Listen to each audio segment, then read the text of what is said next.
This Colombia team is one to watch. I'm so excited to watch their team, and I was really impressed with their selection.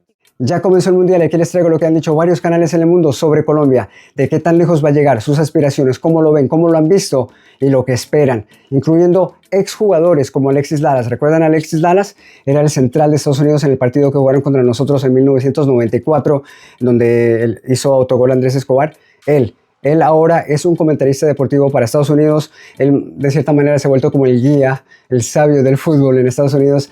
Así que él habla de Colombia. También exjugadores como Jamie Carragher y Steve Nicol, exjugadores de Liverpool, uno escocés, uno inglés, hablan de cómo le irá a Colombia después de la primera ronda. Uno lo ve que va a jugar contra Inglaterra, otro contra Croacia. ¿Cómo lo ven? Si van a pasar o no. Todo eso se los traigo aquí. Canales que dicen unas cosas, lo ven bien a Colombia, otros no tanto. Así que de todo hay aquí. Ya saben, suscríbanse al canal, denle like al video, el pulgarcito me ayuda mucho, les agradezco mucho el apoyo, llegamos a 30,000 suscriptores, jamás pensé que llegáramos a esto, les agradezco muchísimo a todos los que han comentado en los últimos días, no he visto todos, han llegado un montón y les agradezco muchísimo el apoyo en los últimos días. Y para los que no saben, voy a ir a México a ver el partido Uzbekistán contra Colombia, les voy a traer esa experiencia total ese día. Les voy a traer el video el día siguiente o el día después, porque pues lógicamente estoy viajando, va a ser difícil hacer todo el trabajo, así que, pero les voy a traer ese material, espero lo disfruten, yo trataré de disfrutarlo por ustedes y traerles ese contenido. Y bueno, los dejo con el video, muy pronto les voy a traer una actualización de lo que han dicho en Uzbekistán sobre este partido contra Colombia. Yo les hice uno hace unos meses, aquí les traigo todo lo que han dicho en las últimas 2 semanas. Esto es Golazo, nos vemos muy pronto. A team that we spoke about form and how important it is, one of the most red-hot teams, Colombia, Claude. Oh, yeah. They're a dark horse for you to they are my top dark horse, Wow. Claude, because they play amazing football. They went on a run after missing the last World Cup. They went 28 unbeaten and then made a Copa America final. They were great in that final against Argentina and went down 1-0. I look at their team going forward, Claude. Luis Diaz, he has to be the most naturally gifted workhorse of a player I've ever seen. He reminds me of Luis Suarez, the Uruguayan, because you see those naturally gifted How did players. Liverpool let him go?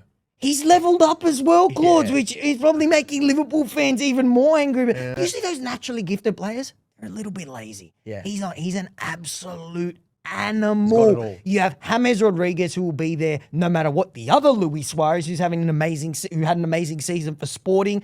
Rios, Lerma. This team is just built perfectly. Davison Sanchez at the back. Good defensively, yeah. Mujica and Munoz as well. Great fullbacks. I think they've just got the perfect balance. And of all those, I'm going to put them all in a category. Them, Ecuador, you could maybe put Uruguay in that tier below Brazil and Argentina. Yep. I think they're the best. And I think they are a legitimate dark horse. I would not be surprised, Claude, if they make a deep run in this tournament. A lot of South American football fans that have watched a lot of football for many years will tell you that when Colombia's hyped going into a tournament, they usually bottle it. I hope so many Colombian fans in Australia. It'll be incredible. Oh, the diaspora here will It's be electric, great. and over there, over it'll just be yellow everywhere. yeah. And Claude, how important great is fans. form as well? And they have this not just were they amazing in qualifying, but they have so many players coming into this tournament in the best form of their career as well. I would love to see it. How are you feeling about this squad heading into the World Cup? Yeah, look, if we would have stopped after the October window and this would have been the roster pulled out, I'd be thinking this is a Colombia side that can go and work miracles at the World Cup. But I don't have the same sort of confidence in Colombia because of what I saw in the March window. And you can look at me all ways you want, but I'm going to stand by this. This is a Colombia side that right now, everyone is pinning their hopes on Luis Diaz to come up with a moment of brilliance and James Rodriguez to wind back the clock in ways that he was in 2024, where he was the Copa America player of the tournament. That is a dangerous game to play because in that number 9 position, Luis Suarez is going to be projected to be the starter. Luis Suarez looks like the shirt for Los Cafeteros seems a bit heavy on him right now. And yes, you can score goals for Sporting Lisbon. And yes, he scored goals against Venezuela in qualifying. But at the World Cup, you're not playing Venezuela. This is the big time. So I think they're too Luis Suarez dependent and they're too James dependent at the World Cup for me. I do have a feeling that this Colombia team are going to give us something special. I understand what you're saying about some blips in March, but I really think we're going to be dancing when we watch Colombia play. I love Colombia as a nation. One of my best friends is Colombian. Anytime they play, it's joy, it's happiness. I think this team is going to bring that joy, this happiness, and I think we're going to see energy this World Cup that is going to really, really bring the entire nation up. Hey, West gets it. He understands. He understands. I live in New York. You ain't gonna hear me disrespect no Colombians. You must be crazy. There is no way. And I want to say something to you as well.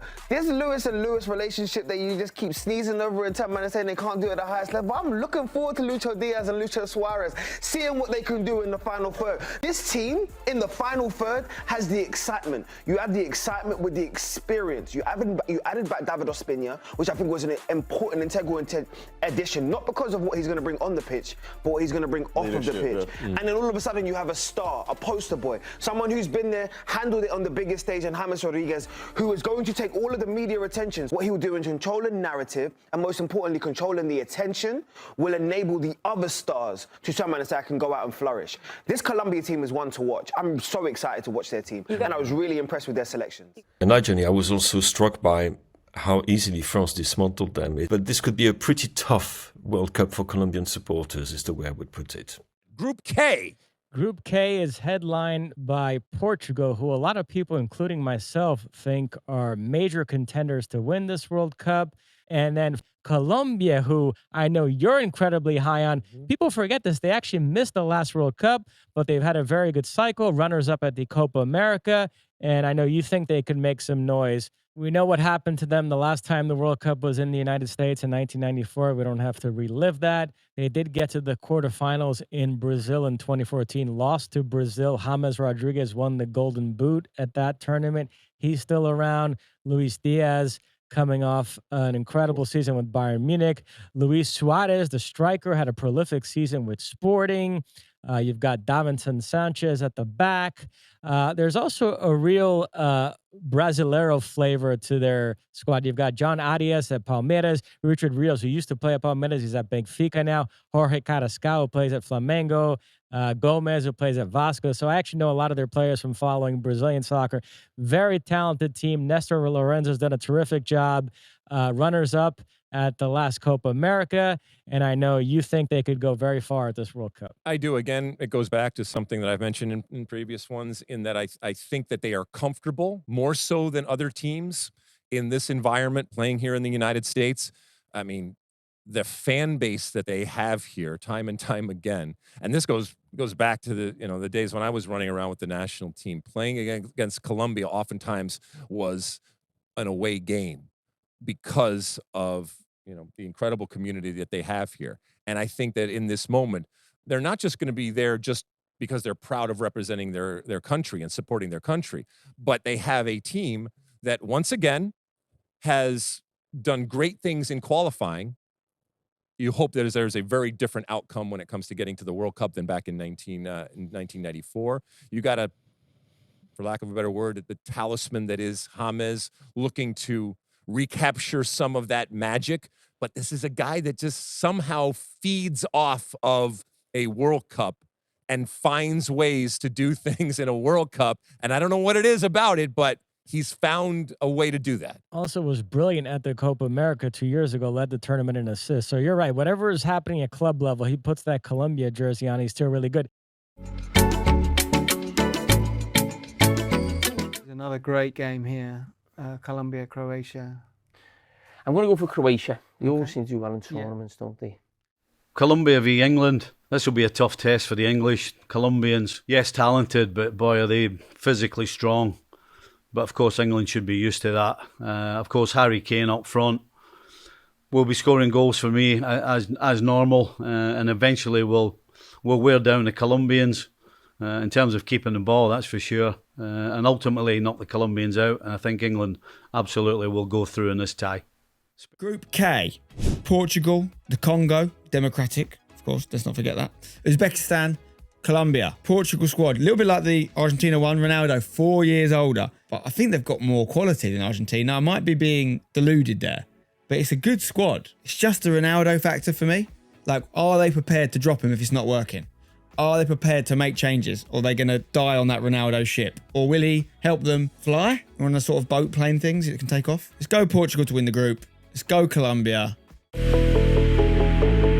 Colombia, Croatia. I'm going to go Colombia. Colombia, Spain. We're going to go Spain.